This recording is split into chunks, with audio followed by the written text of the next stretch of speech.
Hello students, this is Pradeep Rohila. Welcome to my YouTube channel Rohila English Grammar. आज हमारा topic phrase और sentence के बारे में होगा। फ्रेज एक अलग चीज है, सेंटेंस एक अलग चीज है। दोनों का अंतर क्या होता है देखिएगा इस वीडियो के थ्रू। फ्रेज को हम हिंदी बोलते हैं वाक्यांश, यानी वाक्य के अंदर एक छोटा सा जो अंश होता है उसको हम बोलते हैं फ्रेज। और हिंट के रूप में आपको ये जानना होगा कि किसी शब्दों के अंदर, यानी जितने भी वर्ड्स होते हैं, अगर उनके अंदर V1 और V2 वर्ब नहीं है तो इसका मतलब वो हमारा वर्ड्स क्या बन जाता है, फ्रेज बन जाता है। यानी द वर्ड्स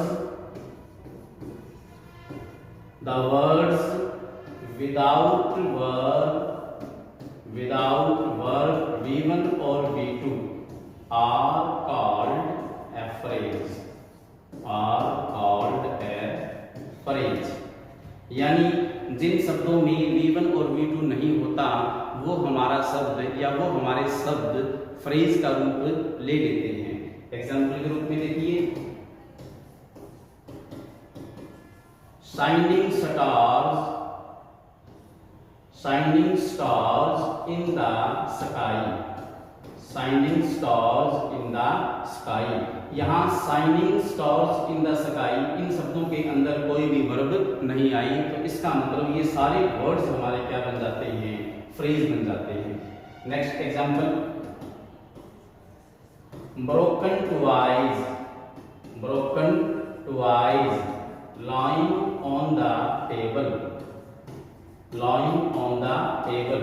यहाँ भी इन शब्दों के अंदर कोई भी V1 या कोई भी V2 नहीं है तो दोनों के दोनों एग्जाम्पल ये फ्रेज का रूप ले लेते हैं। ठीक ऐसे ही अगर किसी सेंटेंस के बारे में जानना होता है तो सेंटेंस तभी बनेगा जिस शब्दों के अंदर V1 या V2 हो, और इस V1 V2 को हम फाइनाइट वर्ब बोलते हैं।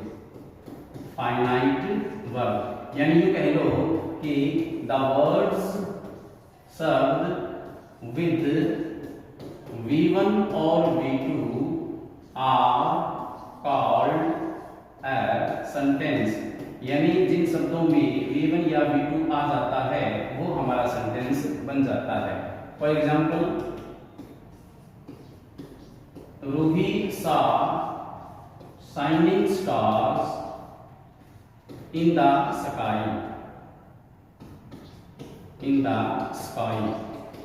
To stop.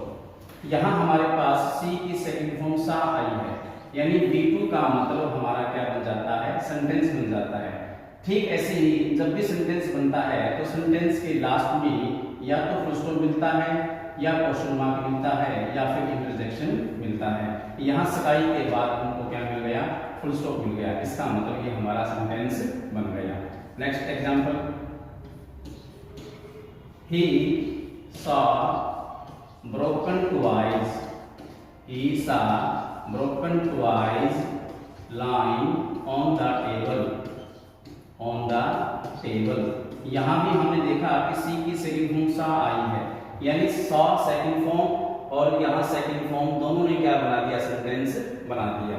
सपोज करो मैं इस सा सेकंड फॉर्म को दोनों को यहाँ से क्या कर दूं, रिमूव कर दूं।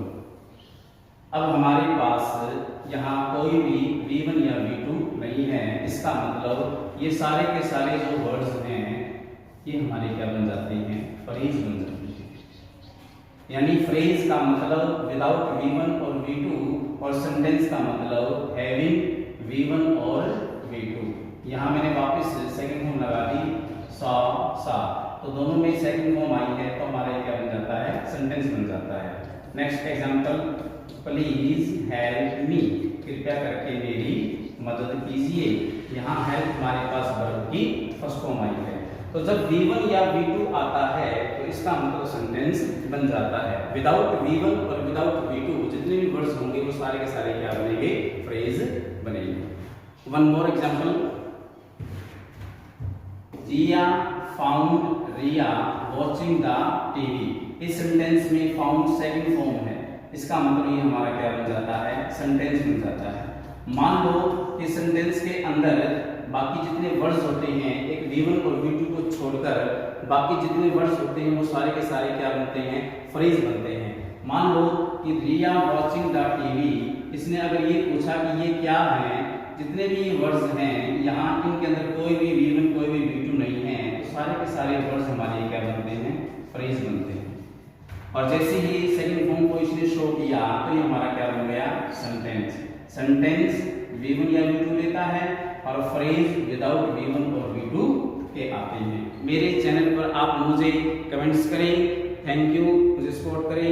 Have a nice day, we will meet you in the next session. Thank you, have a nice day.